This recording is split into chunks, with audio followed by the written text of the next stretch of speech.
Hey everyone, this is Know Your Potential NYP episode 3, and we'll be talking today about basic economics and getting yourself involved with Bitcoin and digital currency. Welcome to the show. You're listening to Know Your Potential with David and Phil Ngo, your source for motivational insight and discussion of all things relating to business, technology, and life. We banter and interview like-minded individuals, striving to be the best version of themselves, generate value for society, and achieve the life they want to live. Hey everyone, it's Phil Ngo here. Hey everyone, this is David Ngo speaking. I hope you're all doing well. Hey, and welcome back. Hope you guys enjoyed episode 2. So this time around, you're probably wondering, hey, how do I get myself involved with Bitcoin now that you guys have enticed me on why it's such a good thing to hold on to? So in order to actually get this to you, we thought it'd be interesting for us to actually do a little giveaway, because it might help entice you to actually get some Bitcoin in your hands. So we are giving away $100 worth of Bitcoin, and optionally as well, if you have no idea how to receive Bitcoin, you've never used it before, no problem. David and I will basically help you out with a 1-hour intro session to Bitcoin to get you all set up. So this part might be the even more valuable part than the $100 Bitcoin, to be quite honest.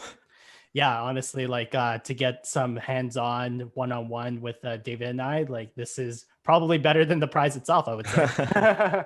So in order for you to basically get an entry into the giveaway, all you have to do is follow David, myself, and Know Your Potential's Instagram page.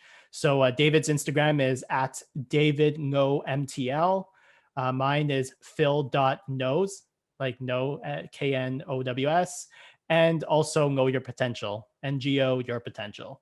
So with that, we're going to have a post that's up there where you just got to tag a friend through the comments for one entry. And if you want a bonus 3 entries, all you got to do is just share that post on your story and make sure to tag us at Know Your Potential. And we're going to select the winner randomly on episode 4, which we're going to do 2 weeks from now. So again, just to remind you guys, if you add all 3 of our Instagram accounts and tag your friend on our post, you'll get 1 entry. But for anybody who decides to share our posts and tag Know Your Potential on your Instagram story, you'll get three entries. So again, you have a total of 4 entries. So more entries, more chances of winning that $100 of Bitcoin and that 1-hour prize with Phil and I. Awesome. So let's get right into the episode stuff. So with all that being said, before we get started with talking about Bitcoin, money, finances, or anything, we always have to start with our disclaimer. Phil, please go ahead. Yes. So none of these episodes about blockchain is giving any sort of investment advice. It is purely for entertainment and educational to aid your personal financial decisions. Cryptocurrency is very volatile. You should only invest with money you're comfortable losing. And most of all, do your own research. Perfect. Thank you so much, Phil. So with all of that being said, we received a lot of feedback, questions, comments. Thank you all so much for reaching out to us. We couldn't answer all of your questions, but we did pick a few that we could talk about on this show quickly. The first question is the average investor already too late to get in on this? So again, all of this is pretty much opinion-based. In my opinion, I really don't think it's too late at all. If you listen to episode 2, you'll already know that how Phil and I feel about Bitcoin, and that's really just the tip of the iceberg right now.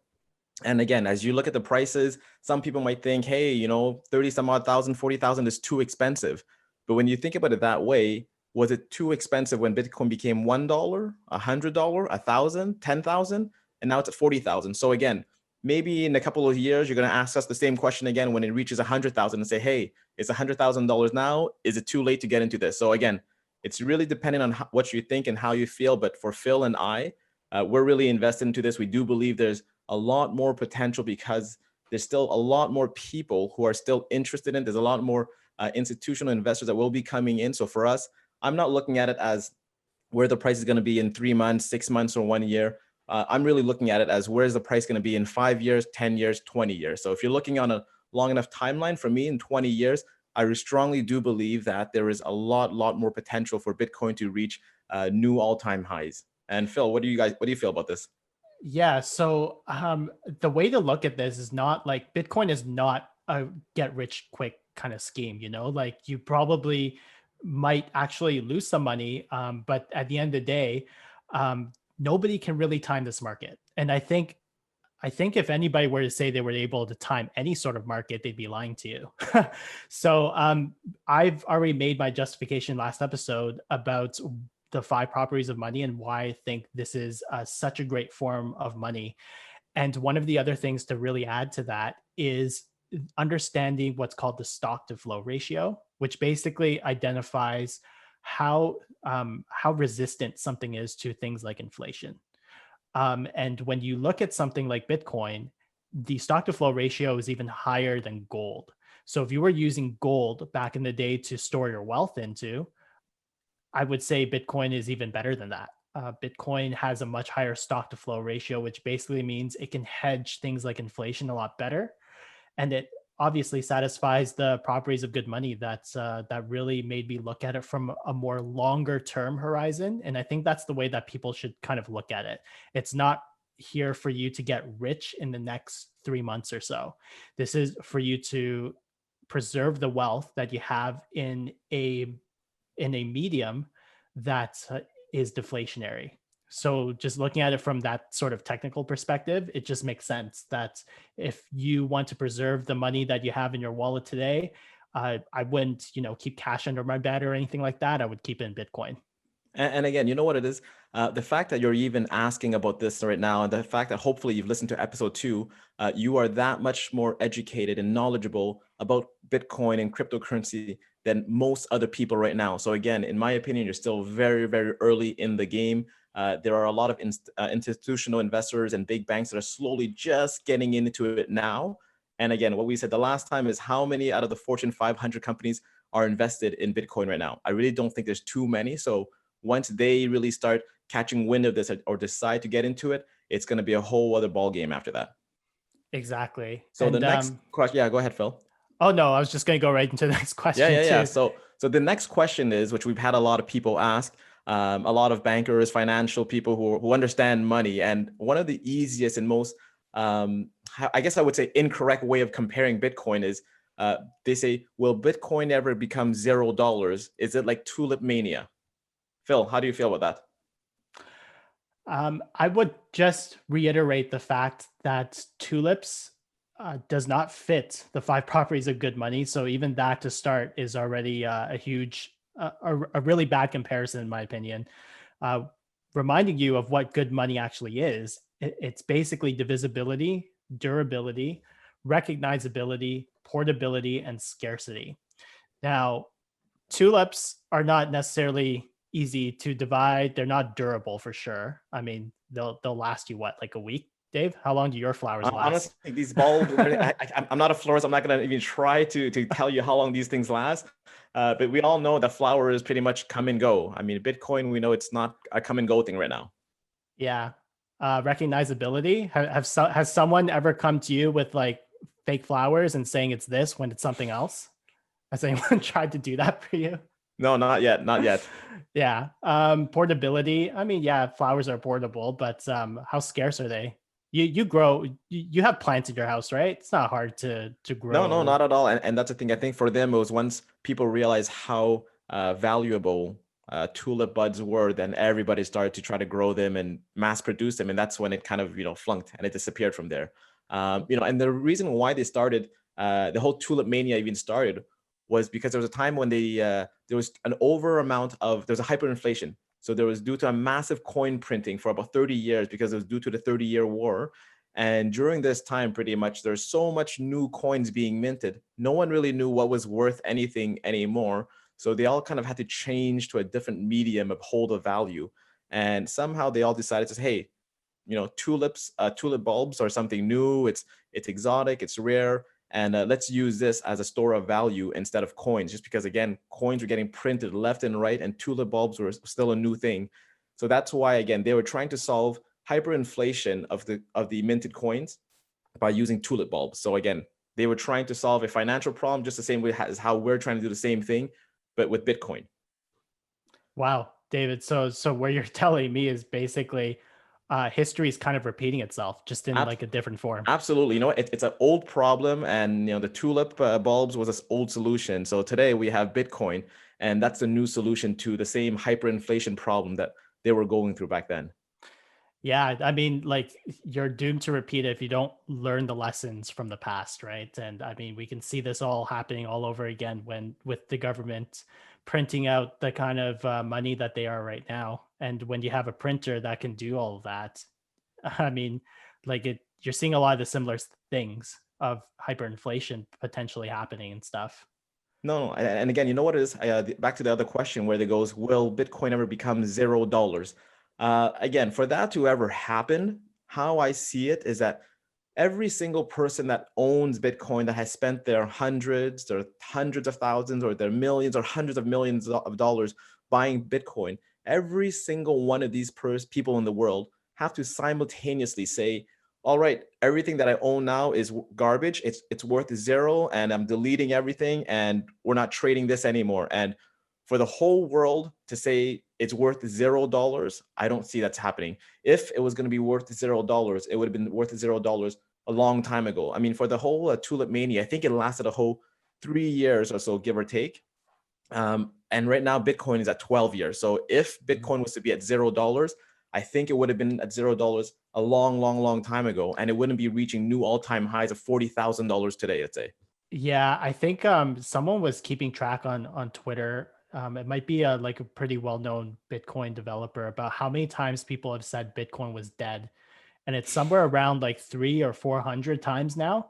But when you're looking at it from 2011, I mean, yeah, it was definitely very risky because nobody knew that this was going to happen, and also it was probably, yeah, it was only like 2 years old at that time. Now it's been 12 years now since Bitcoin has been out, and it's been hasn't really gone through any sort of a catastrophic technical issue for a very long time now. And the only way that I would ever see Bitcoin becoming worthless, where I would sell my Bitcoin to somebody for $0, is if it was completely useless in that sense. Like there was some catastrophic technical issue that nobody has discovered in the last 12 years. Yeah, So yeah. No, but I was going to say, again, just remember, there is utility to Bitcoin, right? It's the whole store of value and being able to transfer value without a middleman.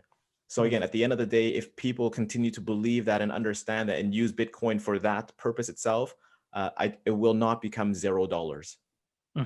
Yeah, and I mean, Bitcoin from a technical perspective is actually very featureless, and that's actually a good thing. I mean, it's not like you can necessarily put smart contracts or do anything like really, really fancy with Bitcoin and make it like programmable sort of money. It's designed that way because it creates less vectors for exploit, which makes it actually a lot safer because it's quote unquote dumb money in that sense. So what Phil is trying to say is there's a lot of different coins out there. Bitcoin is the most boring and dumbest coin out of all the other coins because it doesn't do half, if a fraction of the stuff that it does. But the perfect comparison for this is gold. Gold doesn't do anything, but again, it has the principles required for good money. And that's the same thing as what Bitcoin is. Yeah. I mean, like gold can be a good conductor, but so are a bunch of other materials like copper and stuff, which is a lot cheaper. So that's pretty much what it comes down to. So if you believe that Bitcoin's going to zero, I would love to hear from you and your arguments as to why, because it does not make sense to me. All right. So I hope we answered your tulip mania question. Next question is, understanding supply and demand, will prices always be this volatile? Will Bitcoin become more stable? Phil? Well, I think at the end of the day, you got to look at it in the sense that nothing is stable. For like, even when you look at United States dollars, Canadian dollars, there's a reason why a foreign exchange market exists. It's because they're not stable. Although if you're trying to make the arguments like, hey, like trading between US dollars and Canadian dollars is much less volatile. Well, that's true. That's because everyone uses USD and Canadian dollars. So and again, the point, as more users get adopt Bitcoin, and as we give it more time to develop, and again just have it out there more into the masses, it will eventually start becoming more stabilized. It's going to be eventually, again, the idea for Bitcoin is hopefully is that eventually when it stabilizes, it becomes the utility that we're hoping it to be, which is pretty much a transfer of value. And the price going up very steadily. It's just, again, a very matter of supply and demand, and more people wanting to get into it than getting out of it. So again, I don't think the goal is to make Bitcoin as expensive as possible. The goal is really to make Bitcoin become a utility, internet digital money, where you can transfer value across from, borderless around the world. Exactly. Like even when you compare something like gold, the value of gold changes all the time as well. But gold, in terms of the amount of time it takes for things to go up and down 30 something percent, is obviously a longer time horizon. And if that's what you mean by stable, then sure. I mean, like that's much less volatile than Bitcoin. If that's what you're asking for, I would give it a little bit more time, because if you're comparing something like gold to Bitcoin, gold is at like an $8 trillion market cap. So there's probably like $8 trillion worth of gold out there, whereas there's about $700 billion worth of Bitcoin out there. So when you look at how small Bitcoin is compared to something like gold, of course it's going to be more volatile, because it's a fraction of what something like gold is. So for example, with gold in September 2012, you got a price of $1776 per ounce, and dropping all the way to $1292 by June 2013.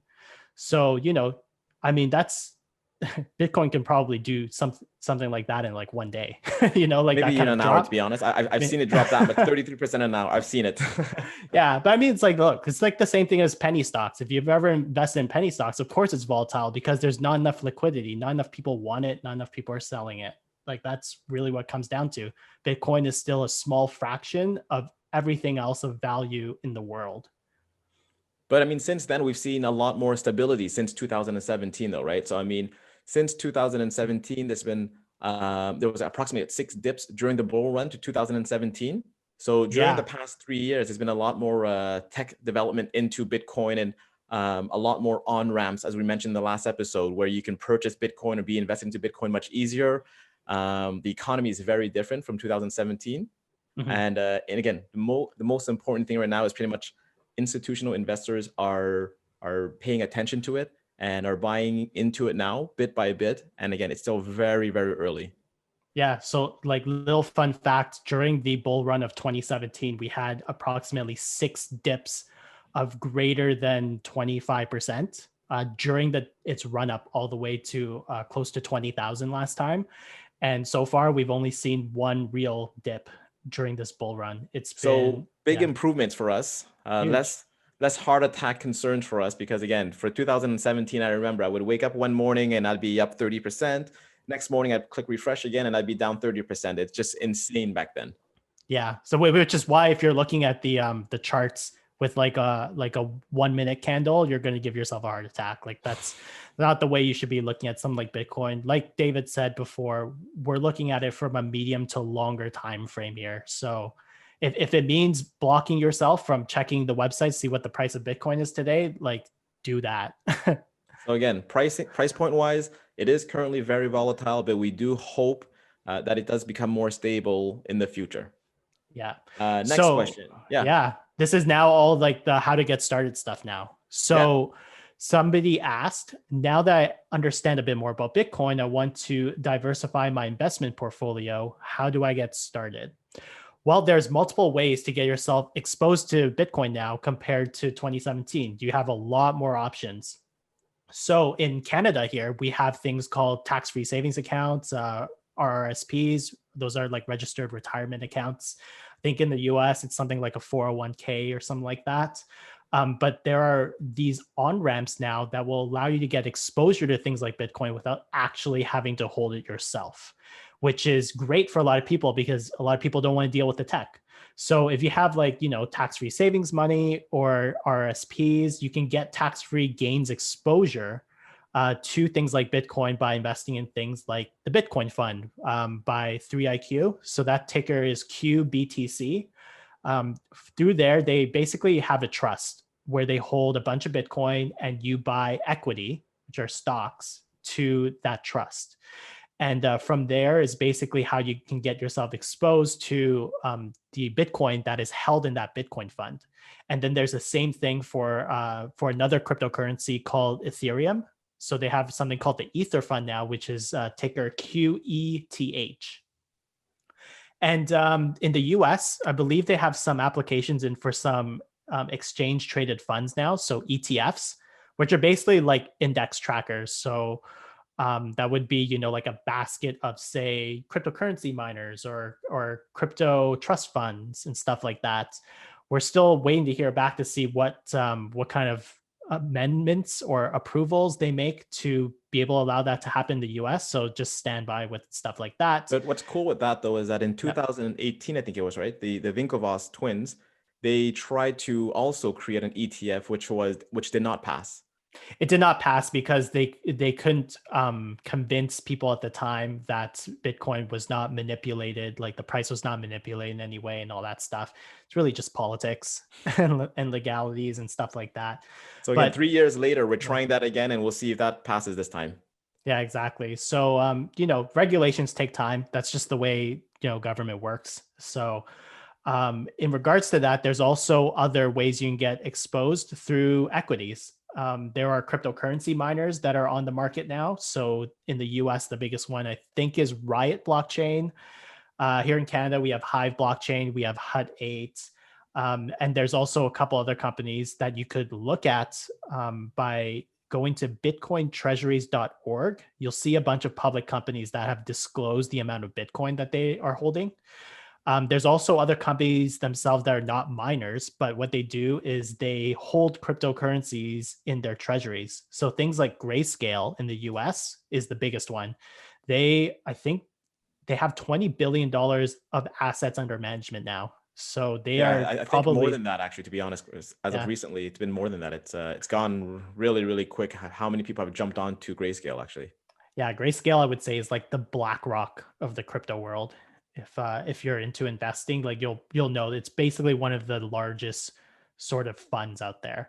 In Canada, there's also Galaxy Digital. In the US, we've already talked about MicroStrategy. So instead of people actually investing some of their 401k or anything like that into Bitcoin itself, because it's a little bit more difficult, they'll invest in something like MicroStrategy, knowing that that company has Bitcoin in their treasuries and is also a well-established software company. So again, what's cool, or what Phil is trying to say now, is that anybody who wants to get into Bitcoin, you do not need to buy your own Bitcoin. You do not need your own wallet. You do not need to learn all of this stuff.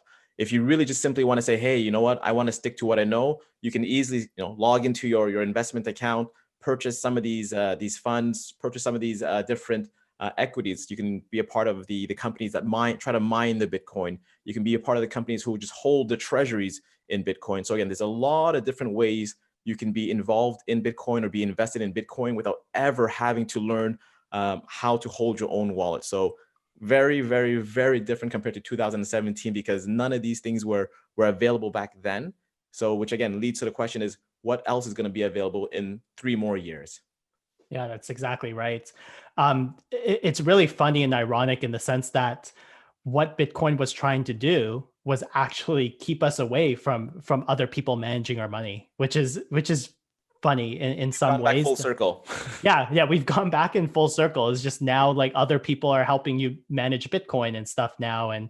But at the end of the day, like for me, the way I see it is that Bitcoin at least allows you the option to do it all yourself. And you can basically be your own bank.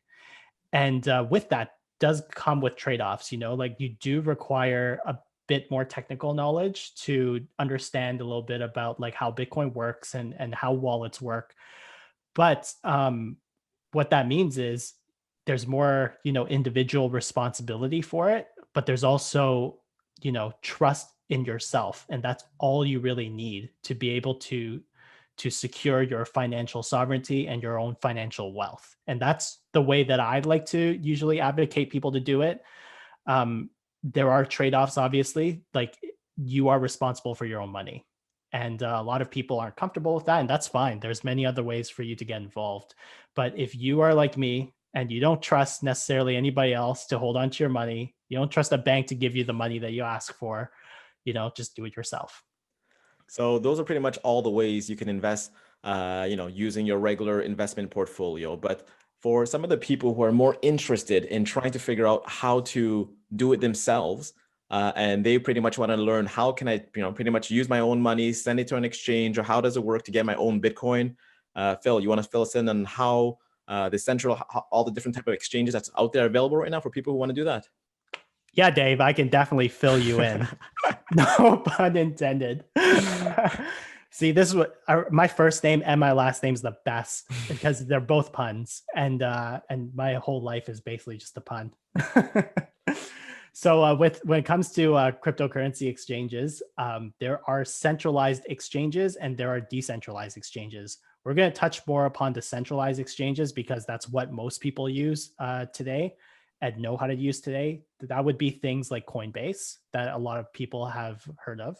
I don't know if you know this, David, but Coinbase is going public Yep. very soon. I think Again, sometime this year. a new on-ramp. And again, this adds more legitimacy to Bitcoin itself, right? So very good stuff for the whole crypto industry. Yeah, exactly. I mean, like if you want to get exposure to a company that is all around Bitcoin, like now you can just invest in Coinbase. It's that easy. But anyways, there's also in the US, there's Gemini, there's Kraken. I believe Gemini might also be going public too. They are the one, that exchange is the one owned by the Winklevoss twins. So that's their Oh, that I didn't know actually. That's pretty cool. Yeah. So Gemini is their exchange. Kraken is another big one in Canada. I also use Kraken because they have a on ramp with Canadian dollars. So that's also the reason why I like to promote Kraken for the Canadian audience, just because I haven't had an issue with them since I started using them, which was back in 2014. Yeah, I've used them quite a bit also back in the days, and no, never had any issues. So definitely, if you're Canadian, you're looking for an exchange to use, Kraken is a good one. That's KRAKEN.com. So it's very interesting the way we deal with centralized exchanges and the current banking system that we have, because a lot of banks, at least here in Canada, do not take kindly to you spending your money at cryptocurrency exchanges.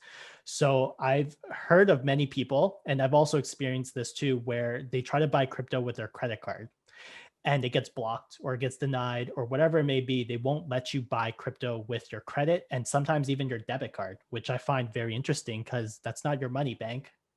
Don't tell me how to spend my money. No, trust me. And even me, I've had a time when I tried to, I wanted to send a wire transfer to an exchange so I can purchase some Bitcoin also. First thing they said, you shouldn't be doing this. It's very risky. You don't know what you're getting yourself involved in. It's better if you don't buy Bitcoin. And they're really telling me to not do it. I told them, no, please just go ahead and send the wire transfer as I asked you to, as being the custodian of my money. You're nothing more than that. So please, don't, kind of back away, back off, and let me do what I want with my own money, right? So I had to deal with those type of problems myself too. Yeah, exactly. And they like to disguise it in a way of trying to protect you, and almost to a point where it's almost degrading to think that they know better than you. Like I've done my own research, I know what I'm getting into. Please don't tell me how to spend my money. Just give me the money that I've left with you, as you've promised. Right. I mean, so that's basically what it is. But the reality of it though, is that centralized exchange do have some risk, right? Yes. So, I mean, but again, the clarity, first things first, the risk has nothing to do with Bitcoin itself, the protocol, or anything in that sense. It really had to do with the exchanges itself and the way it was being handled and securities behind it, right, Phil? Exactly. Like there's a lot of incidents that you may have heard of where you hear the media go like, oh, Bitcoin was hacked and all this stuff. It really is the people handling the Bitcoin, which is the problem. Bitcoin itself has not had a catastrophic protocol failure for a long time now. And most of the times when you hear about exchanges being hacked, it's because the exchange itself got hacked in some way, shape, or form. They lost Bitcoin, they whatever it may be. The best example would be in 2013, the Mt. Gox hack, which would have been the biggest one in the early days. They lost like hundreds of thousands, I think even close to 1 million Bitcoin at the time. It was a huge, insane amount because again, they were, I think, the first to market, being one of the first exchanges handling everybody's Bitcoin. Yeah, and it turned out that they were insolvent, which is, hilarious. It's like going into a bank and asking them to see their gold vault, and there's nothing in there. So it's pretty ridiculous. And I mean, like, in Canada, we also aren't we also are prone to these sort of risks as well. Like, looking at something called Quadriga CX, for the people who had gotten into Bitcoin in the mid 2010s would have probably stumbled upon Quadriga CX at one point or another. They were the biggest Canadian exchange at the time, and they were also insolvent. And the owner basically died, quote unquote died. Nobody really knows if he's dead or not. But at the end of the day, they couldn't find the crypto and the fiat money that was owed to all the people on the exchange. So, I mean, for that story itself, it's kind of still an air of mystery, right? Because they never found his body. And when they did more research on who he was, they actually found out and realized that prior to Quadriga, he was actually kind of like a con man scammer of sorts. So they're somewhat saying, hey, is it possible that he was a con man then and he still is now, and he kind of made himself disappear and die with all the Bitcoin never to be found and never to find him? So right now it's kind of still, is he alive? Is he not alive? But again, that's what in the Bitcoin mystery is, just like Satoshi Nakamoto. Yeah, for sure. I mean, there was also a bunch of people who are claimants of that money, who are trying to go to the RCMP and try to get them to exhume his remains of where he was, quote unquote, buried. And I don't know where that story went, to be quite honest, but it's so interesting, like the lengths that people are going to confirm his death, because it was so odd and just really, really coincidentally timed Yeah. with all this other stuff. So I guess the biggest thing coming out of this is that centralized exchanges are also a risk as well. And this is the reason why a lot of people in the crypto community will tell you, not your keys, not your coins. So when you leave your Bitcoin or your cryptocurrency with an exchange, you are trusting them to actually owe you what they say, that you have. So that's where the trust really comes down to, is if you're going to leave it with Coinbase, you trust that Coinbase is actually liquid enough to pay you out when you ask for your cryptocurrency. So the alternative to centralized exchanges, where it's controlled by humans and where there's human error and there's greed, would be decentralized exchanges, right, Phil? Well, decentralized exchanges is basically an exchange that's run by smart contracts, and doesn't have necessarily a centralized sort of authority most of the time. But this is going like way off topic for most people, and it does require a bit of knowledge, technical knowledge, to be able to utilize these at the moment. So I'm not going to dig too much into decentralized exchanges. In my opinion, though, at the end of the day, the best way for you to actually ensure that your cryptocurrency, especially if you have a lot, is safe, is to actually manage it yourself and put it into a digital wallet that you own. So going into that with digital wallets, let's go into, yeah, that's a good question. We Yeah, have another question that goes right into digital yeah. wallets, which is So pretty perfect. much the next question we had from people was, what are digital wallets and what do they do? How do I get one? Yeah. So digital wallets, all they really are cryptographic keys that you use to prove that you are the owner of a wallet with some digital currency inside of it. So the biggest difference is who actually holds that key, right? If it's held by Coinbase, then Coinbase owns your cryptocurrency. If it's owned by you and only you have the keys to it, then really at the end of the day, that's your money and nobody else can touch it. Nobody else can seize it from you. They would need that cryptographic key that you're holding. So in essence, that digital wallet is your keys to that crypto. So not all wallets are equal. And I'll explain to you So the are you different talking types about of like wallets. Gucci wallet, Louis Vuitton wallet, or what kind of wallets are you talking about right now, Phil? So no, there's no like distinction necessarily between like Gucci and stuff like that. It's not about like, hey, if you have this wallet, you're high class, like praise you and all that. There are different types in the sense of like, how is that cryptographic key stored? And that's really what the different types of wallets are. And they each have their own sort of trade-offs. So Going into that, we have what are called hosted wallets, and then we have what are called self-custody wallets. So hosted wallets is basically like having a bank holding your money. So that cryptographic key I was telling you about is not owned by you, it's owned by Coinbase, for example. So hosted wallets, one type of them are cryptocurrency exchanges. You trust Coinbase to hold on to that crypto for you. If they go insolvent, they disappear, the owner dies and runs away with all your money, it's, too bad for you. But with Coinbase, though, the good thing is, even though they're holding on to your Bitcoin for you at that moment, at any given time, if you choose to withdraw it from Coinbase and have it deposited into your own personal wallet, that's possible, right? Yes, totally. So that's the big difference, is that with these cryptocurrency exchanges, you're able to actually withdraw the cryptocurrencies and actually store it yourself. Now, going to another type of hosted wallet, it would be using specific apps where you can't withdraw your cryptocurrency. That's, I would say, in my opinion, worse, because you can't actually take that cryptocurrency out and You store it yourself. never actually own that cryptocurrency, right? That's right. Those are basically apps like Robinhood, for example. So with Robinhood, if you go and you buy Bitcoin, you can't actually take the Bitcoin off of your Robinhood app and put it into your own wallet. So that's a huge distinction between something like Coinbase and Robinhood. Things like PayPal. Yeah. And a perfect analogy you mentioned about this is pretty much, it's like going into a casino, using your fiat dollars to purchase that casino's chips. And you can do whatever you want with those chips in the casino. But the moment you step foot out of the casino, those chips are technically useless.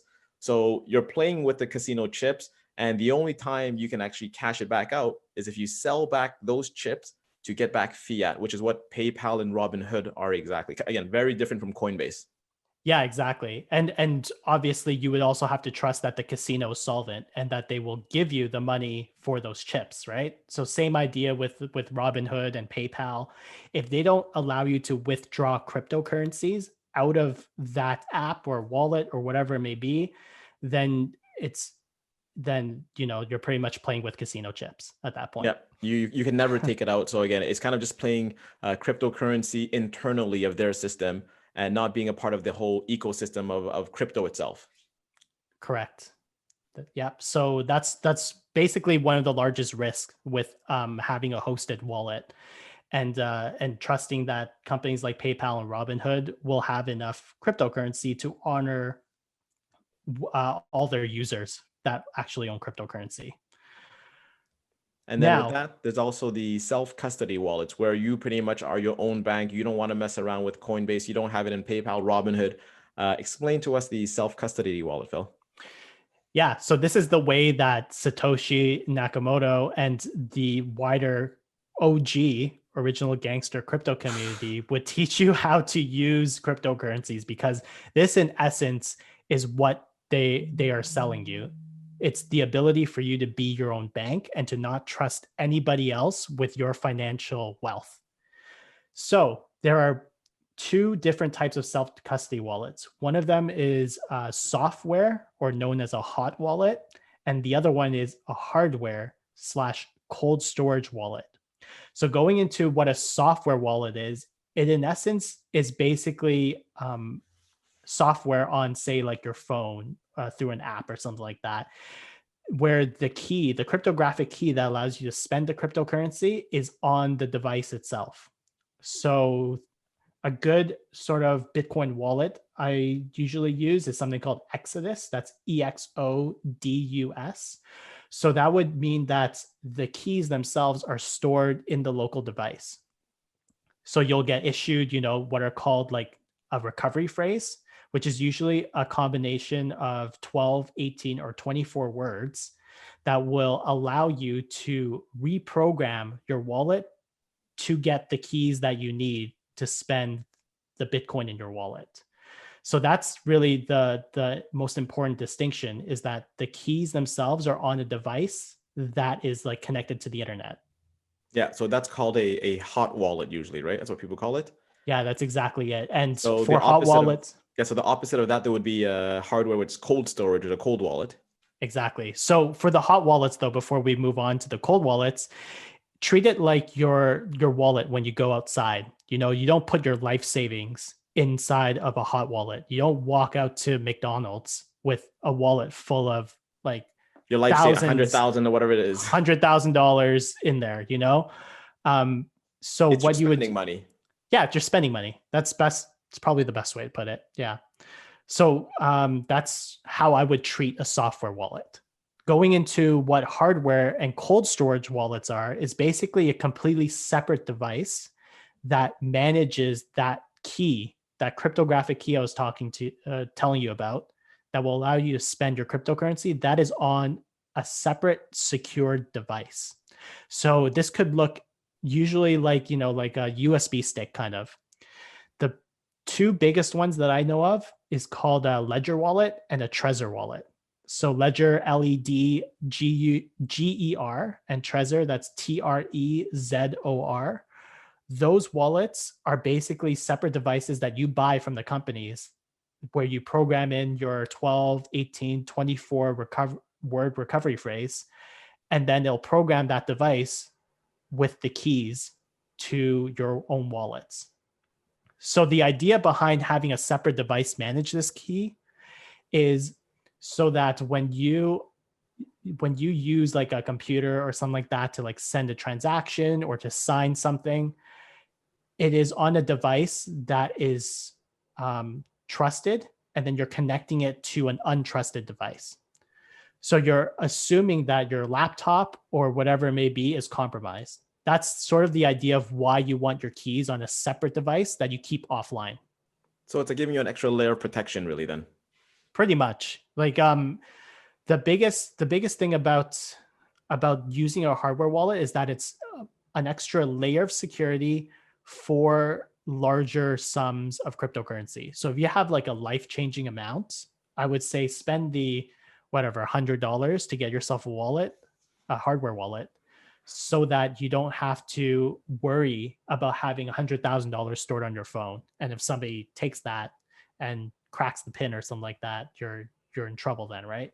So having a cold wallet does not make it uncrackable. It just makes it a hell lot more difficult for any hackers to be able to access it, is what it is. Exactly. Like one of the principles of keeping yourself safe online for anything is just adding layers of security, which would basically stop a lot of hackers from wanting to spend more time trying to hack you.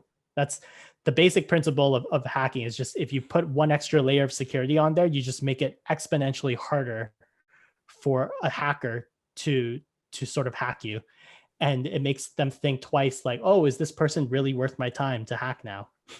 That's basically what it is. In your opinion then, okay, with all this wallet talk and everything, what is the or few most important things or tips that you want to give people in regards to keeping your wallet safe and how to not get it hacked or not lose your words and all of that good stuff that everyone is so scared about? I mean, again, when you're managing your own money, when you're your own bank, you can have human error where you will potentially lose your money or forget your password to log in, which is happening today. There's a lot of people who forget their password, how to log into their account, and the coins are stuck in there and nobody can access that. Yeah. So one of the most important things is, yes, you should keep your recovery phrase safe, but it should also, be retrievable by you. Right. So if you lose them in some way, or you cut them into 24 different pieces and you lose one, you're kind of screwed.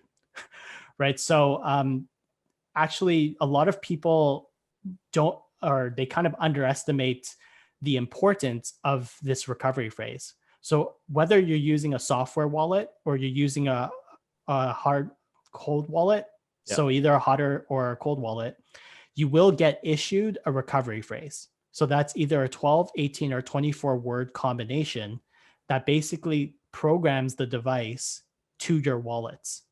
So a lot of people don't take this seriously enough, where they kind of just write on a piece of paper and then they leave it somewhere and they just forget about it. The problem is, with cryptography, it's meant to be very hard for you to crack. So if you lose those 24, 18, or 12 words, you're kind of screwed. You can't just call your bank and say, hey, can you help me, find my wallets again? Like, that's not how it works. You can't just do a chargeback on a credit card, So that's one of the things that a lot of people need to be sort of wary about first.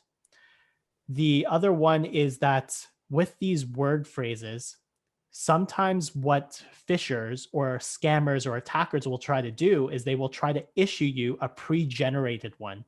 So one that is not generated from a secure device, where they will have a copy of the 12 words, and then they can also get access to your wallets now, right? So don't use pre-generated phrases that come with a device, for example. That's one of the other important things to note. Recovery phrases are there to program your wallet. So if you lose them, you're screwed. That's it. It's not recoverable. I can't help you.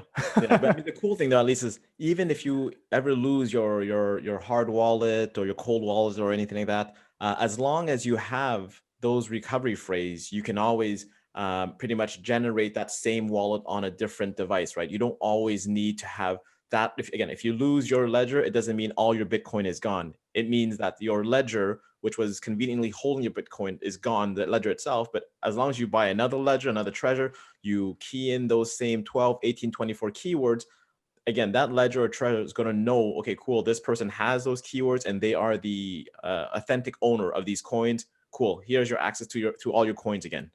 Yeah, that's it. I mean, like, losing the device sucks.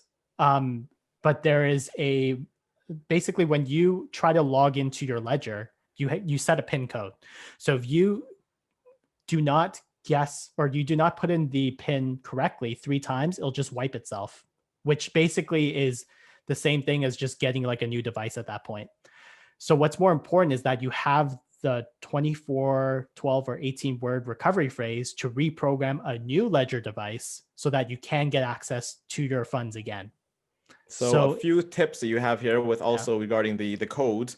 One of them is to never take photos or screenshot or put it anywhere on your computer or on a notepad or anything on your computer, because that pretty much has access to internet, and which means any hacker that gets onto your computer can easily see that if your computer gets hacked. Yeah, assume that somebody is watching the keys that you type on your keyboard. Like that's how you got to think about it, is that if somebody's logging my keystrokes on the keyboard and you're typing in your 12 word phrase in there, you can safely assume that somebody now has the keys to your wallet. And so, as silly as it sounds, the safest way actually is to really write it down on a piece of paper, a physical piece of paper, and have it pretty much close to you or in your bank safe somewhere where, again, nobody will have your keywords unless they have that physical paper with the passwords or the key phrase to get into your account. Exactly. Like the Winklevoss twins like to brag that they have to fly to like 5 different parts of the countries to basically piece together like their 24 words. Like that's how secure they have it. You know, you have like, 5 words in this corner of the map, five words somewhere else. And but I mean, if you really, they have, I don't know what, about, I don't know how many billions, tens, hundreds where it's at right now, but I guess it makes sense for them though. Yeah, for them it would make sense.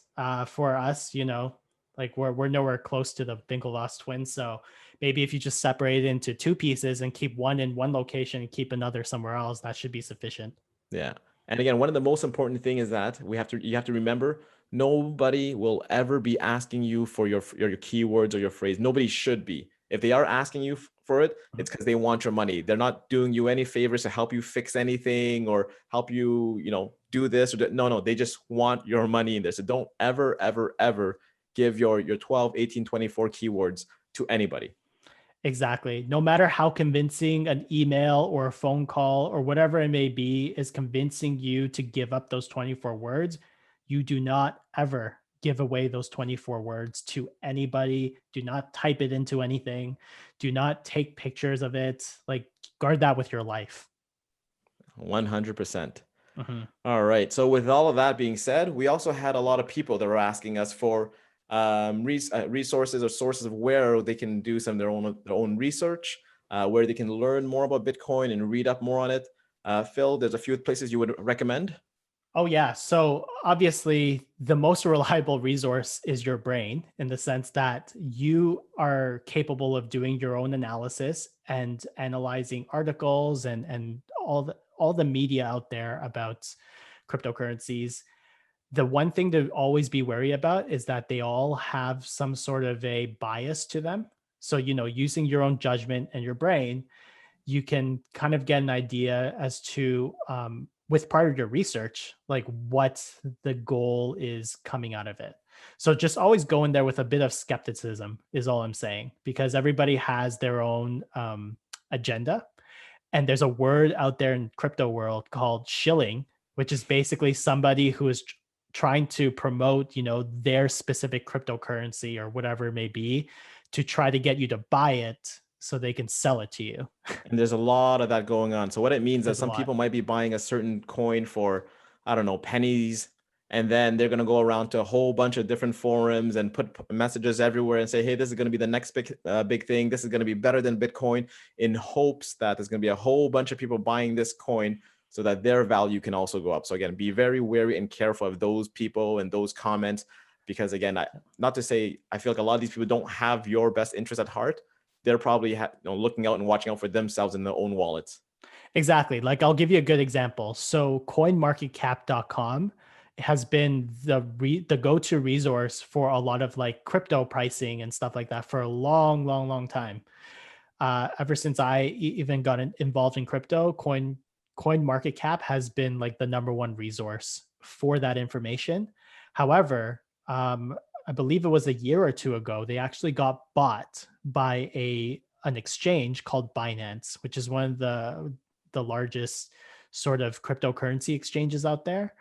And it really, now you kind of need to take that site with some skepticism, because they obviously have their own coin.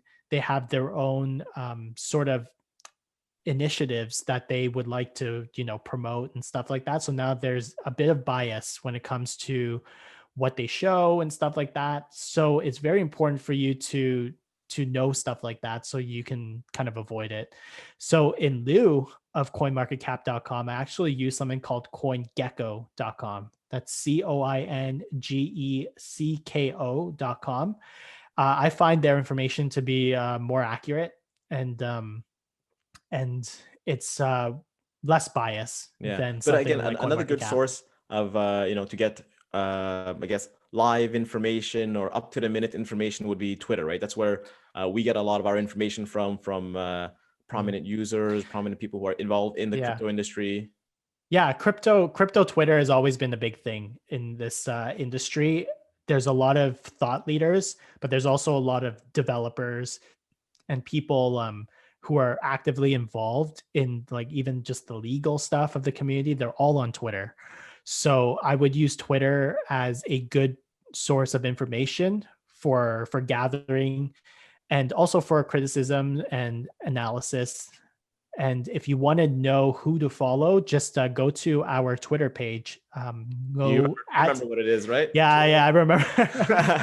So it's Know Your Potential, because we can only put 15 characters into our handle. So go there and look at the kind of people that we're following. This is usually a good source of information for me, because I follow pretty much as many people as I can where I can get different viewpoints. And that's sort of where I make my analysis from. There's also another amazing guy out there. His name is Andreas Antonopoulos. He has been around the crypto community for longer than I have, and he is probably one of the most influential, non-biased, most fair, and also one of the best educators in crypto. And he has a lot of beginner-friendly videos and explanations. And I'll put all of these in the show notes, so you'll be able to find who these people are and be able to follow him and watch his videos as well. Amazing. And with that, we're going to wrap it up. And you know what? So again, first thing we want to say is thank you so very much to all the people who sent in the questions. We're very sorry if we couldn't answer your question in this episode. There were just far too many of them to be able to answer all of them. We're going to follow up on some of them. So pretty much most of them, if we can. Pretty much how did you want to follow up on those questions, Phil?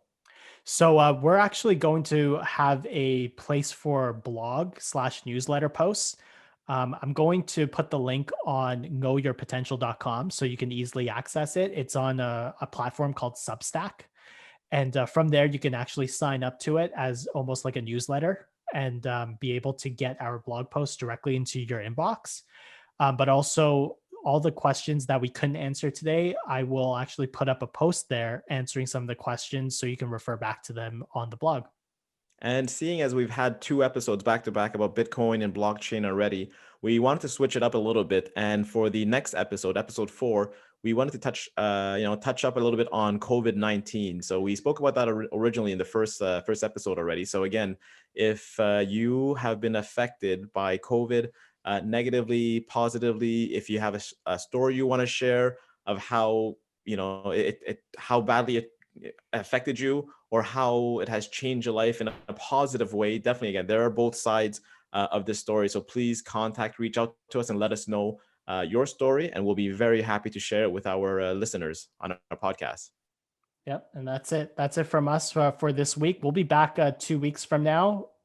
Remember, for the giveaway, we're going to put up the post. Make sure to follow David and I, and also Know Your Potential, and tag your friends, whoever you think is interested, not just in Bitcoin blockchain, but also looking to enjoy our content and to get some value out of our experiences. Yep. And again, I think we have a lot more to offer you guys in the future episodes. So again, thank you so very much for tuning in. We hope to hear from you guys soon. All right. Take care, everyone. Take care, guys.